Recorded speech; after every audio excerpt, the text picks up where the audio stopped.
नमस्कार, मैं हूं कुमार गजेंद्र। जनपद ऑन द स्पॉट में आपका स्वागत है।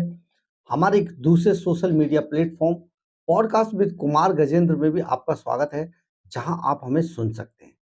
अब बात करते हैं दिल्ली के अंदर जिस तरह कदर ये हंगामा मचा हुआ है, आखिर इस हंगामे की सारी वजह क्या है? क्यों ये हंगामा हुआ? क्यों अरविंद केजरीवाल जैसा व्यक्ति अपने आप को जो कट्टर ईमानदार बताया करता था, वो आखिर आज कट्टर भ्रष्टाचारी कैसे बन गया? ये पूरी कहानी हमें शायद लगता है कि हम अपने जो हमें जो देखते हैं, हमें वॉच करते हैं, हम उनको ये पूरी कहानी बताएँ और परत दर परत इस पूरे मामले में आखिर हुआ कैसे और अरविंद केजरीवाल किस तरीके से फँसते चले गए। देखिए, हमेशा किसी भी इंसान की जो इच्छाएँ होती हैं, वो उसे मरवा देती हैं। हो सकता है एक 1% ये मान लिया जाए कि अरविंद केजरीवाल जो दिल्ली के मुख्यमंत्री हैं, वो हो सकता है ऐसे ना हों। लेकिन जो उनके आस-पास की जो जुंडली थी, जो उन लोगों के बाद जमा हुई, जिन लोगों को अरविंद केजरीवाल ने किक आउट कर दिया था।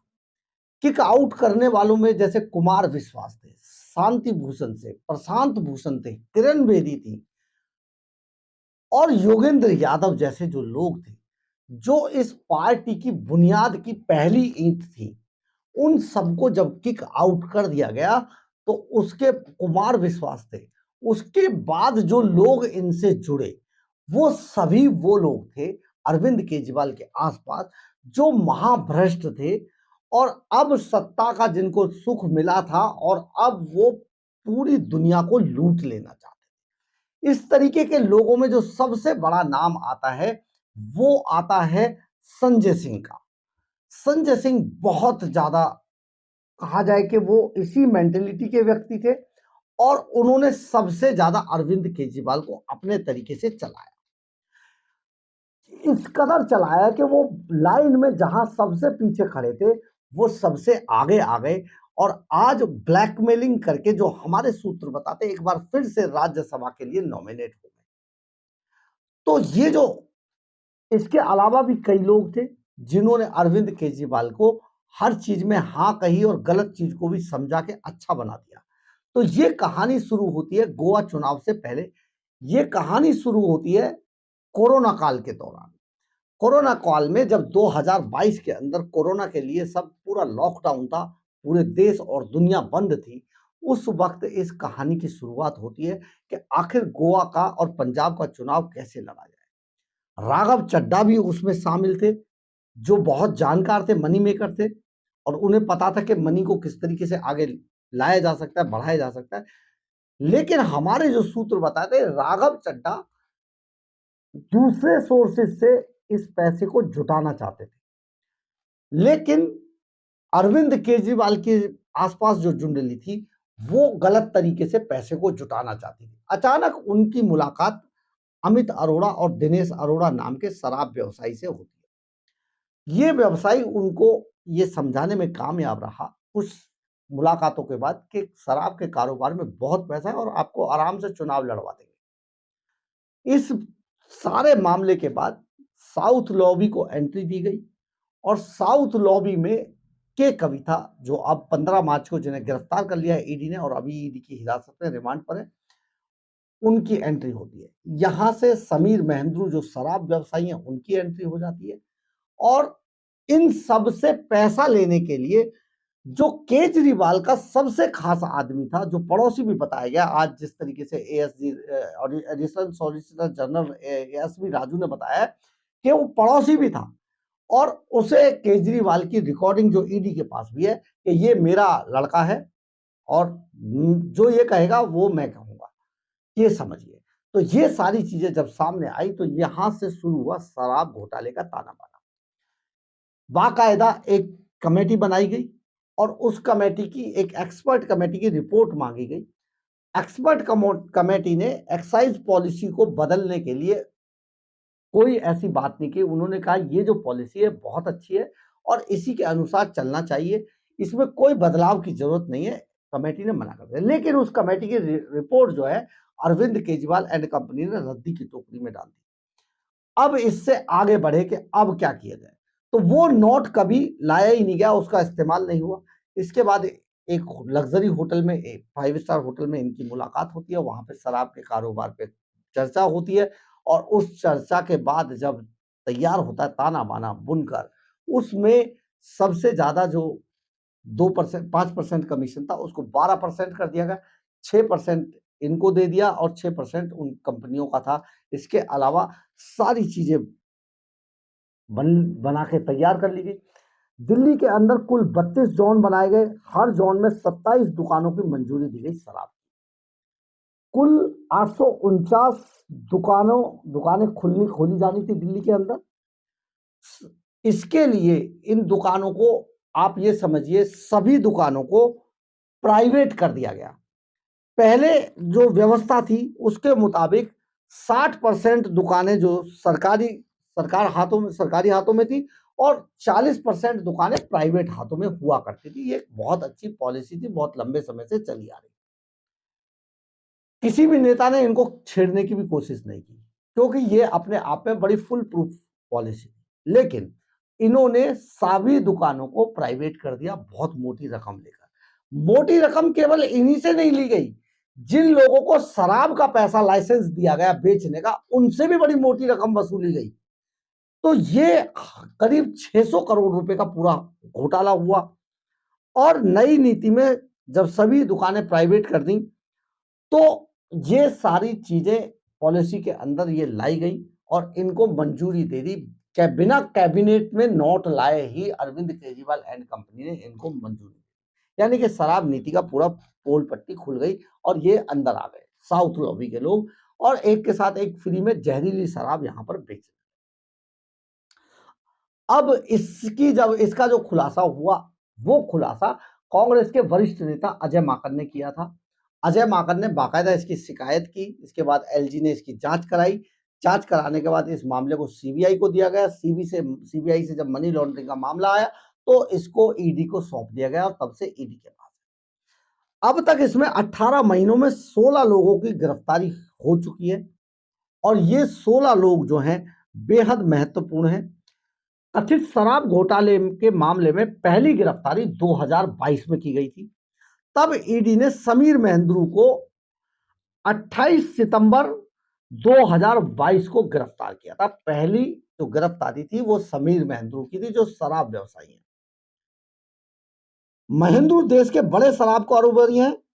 महेंद्रू पर आरोप है कि उन्होंने कथित शराब घोटाले में 2 भुगतान किए थे। इनमें से पहला भुगतान दिल्ली के उप मुख्यमंत्री मनीष सिसोदिया के करीबी जो और सहयोगी दिनेश अरोड़ा को 1 करोड़ रुपए दिए गए थे, जबकि दूसरा भुगतान गुरुग्राम स्थित जो बिचौलिया था अर्जुन पांडे, उसको लगभग 2 से 4 करोड़ रुपए दिए गए थे। एजेंसी का दावा है कि पांडे ने विजय नायर के कहने पर रुपयों की वसूली की थी। यानी कि जो विजय नायर है, अरविंद केजरीवाल का माय बॉय, उसके कहने पर अर्जुन पांडे ने ये पैसे लिए थे, ये रकम ली थी। और इसमें दिनेश अरोड़ा से सबसे पहला जो भुगतान था उन्होंने लिया था दिनेश अरोड़ा। अब 2 से 4 करोड़ रुपए जब मिल गए, एजेंसी का दावा है कि पांडे ने विजय नायर के कहने पर ये रुपयों की वसूली की थी। यानी कि विजय नायर ने कहा कि तुम ले लो और गुरुग्राम में इन पैसों की डिलीवरी की गई। ये सारी चीजें ऑन रिकॉर्ड हैं, हम आपको ये बता रहे हैं। अब इसके बाद कौन कौन गिरफ्तार हो चुके हैं इस मामले में?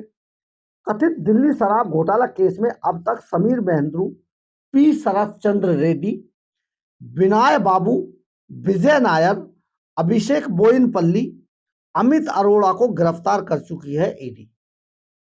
ये गिरफ्तारियां 2022 में हुई थी। इनके अलावा 2023 में ईडी ने गौतम मल्होत्रा, राजेश जोशी, राघव मंगुटा, अमन धाल, अरुण पिल्लई, मनीष सिसोदिया, दिनेश अरोड़ा और संजय सिंह को गिरफ्तार किया है। और जो 2024 में पहली गिरफ्तारी अरविंद केजरीवाल, मास्टरमाइंड अरविंद केजरीवाल की गई। ये पूरा शराब घोटाला आप समझिए, दरअसल अरविंद केजरीवाल को महाभ्रष्ट बनाने का एक सबसे बड़ा ज्वलंत उदाहरण है। आप इसको ये भी समझ सकते हैं कि इंसान कई बार कितना ही अच्छा क्यों ना हो, अगर उसके आसपास बुरी आत्माएं हैं, बुरे लोगों की जुंडली है, तो उस अच्छे इंसान को भी कब राक्षस प्रवृत्ति में तब्दील कर देगा, ये पूरा मामला उसका एक ज्वलंत उदाहरण है। हर इंसान के अंदर दो तरीके की जो मन होते हैं, जो आत्माएं होती हैं, वो एक बुरी और एक अच्छी होती दोनों हैं। जागृत किसको किया जाए, ये डिपेंड करता है उसकी जो सोसाइटी है उस पर। तो अरविंद केजरीवाल आज जिस तरीके से ईडी की हिरासत में, ईडी के लॉकअप के अंदर बैठकर दिन रात जो सोच रहे होंगे, वो शायद यही सोच रहे होंगे कि काश मैंने ऐसा ना किया होता, संजय सिंह, मनीष सिसोदिया और दूसरे जो लोग हैं उनकी ये बातें ना मानी होती, तो आज वो बेदाग मुख्यमंत्री होते दिल्ली के। काश उन्होंने दिल्ली के अंदर झुग्गी झोंपड़ी, स्लम एरियाज, सिर्फ इनको ना देखकर, पूरी दिल्ली को देखकर शीला दीक्षित की तरह सजाया होता।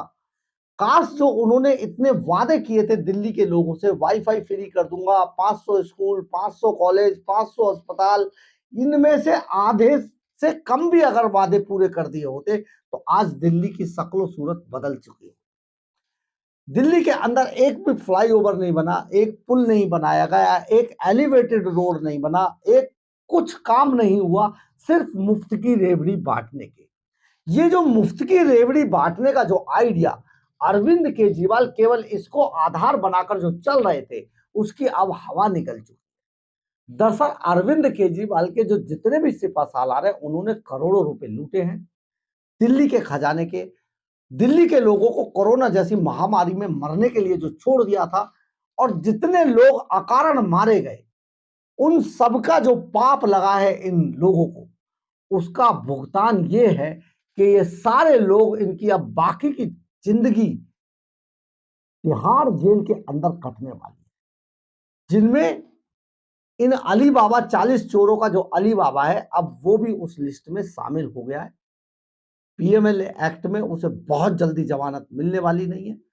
और हम आपको आज इसी मंच से आपको दावे के साथ कह रहे हैं, लोकसभा चुनावों के अंदर दिल्ली के अंदर सुपड़ा साफ हो जाएगा आम आदमी पार्टी का।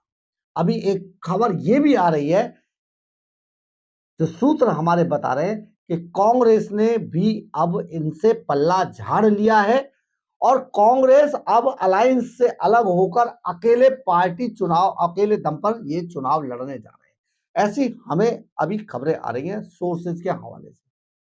तो अगर ऐसा होता है, तो आम आदमी पार्टी फिनिश समझिए। इसका अंदाजा इस बात से भी लगाइए कि आज जो धरने प्रदर्शन हुए हैं, उनके अंदर ना के बराबर 10% भी लोग नहीं थे। केवल वही लोग थे जो पार्टी के पदाधिकारी थे, और कैमरों के आगे आकर उन्होंने जानबूझकर खूब ड्रामेबाजी करने की कोशिश की, ऐसी सड़कों को बाधित करने की कोशिश की जिनको रोककर वो काफी पब्लिसिटी जीत सकते थे, ले सकते थे। तो बहरहाल आज का इनका प्रदर्शन भी फेल हुआ है। अरविंद केजरीवाल जेल जा चुके हैं, ईडी की हिरासत में, बहुत जल्दी तिहाड़ जेल पहुंच जाएंगे, और अब इन्हें बचाने वाला कोई नहीं है। अरविंद केजरीवाल की जो आम आदमी पार्टी थी, जितने उन्होंने पाप किए, अब उसका फल भुगतने के लिए इन पर अब वार शुरू हो चुका है। और आगे आगे देखिए होता है क्या। अगर आपको हमारी खबर अच्छी लगी हो, तो आप इसे लाइक, सब्सक्राइब और शेयर जरूर कीजिएगा।